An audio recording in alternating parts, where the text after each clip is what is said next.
เจ็ดเป็นสี่บวกเจ็ดเป็น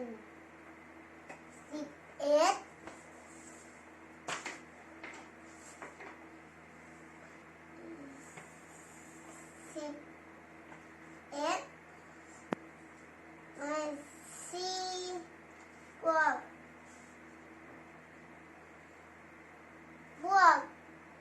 เจ็ดเป็น11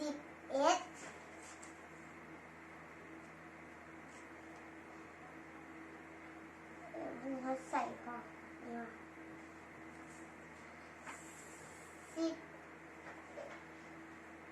11บวก2เป็น13 5บวก5เป็น10 9บวกให้2เป็น11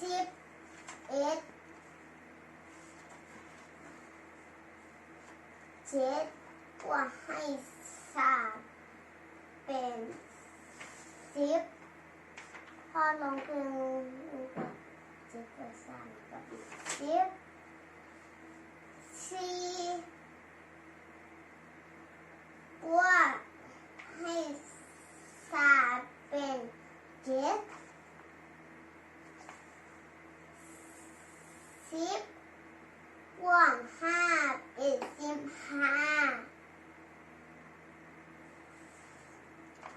6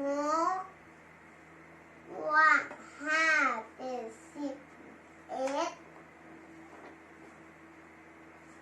10ลบ8 10ลบให้2เป็น8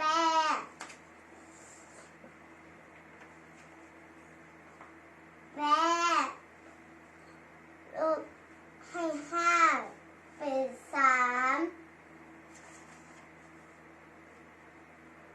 9ลบให้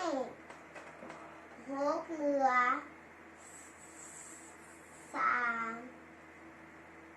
เหลือ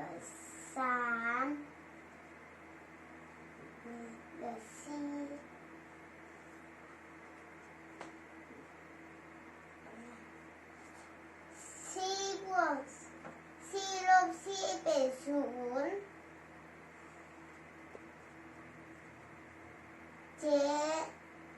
7ลบ6เหลือ1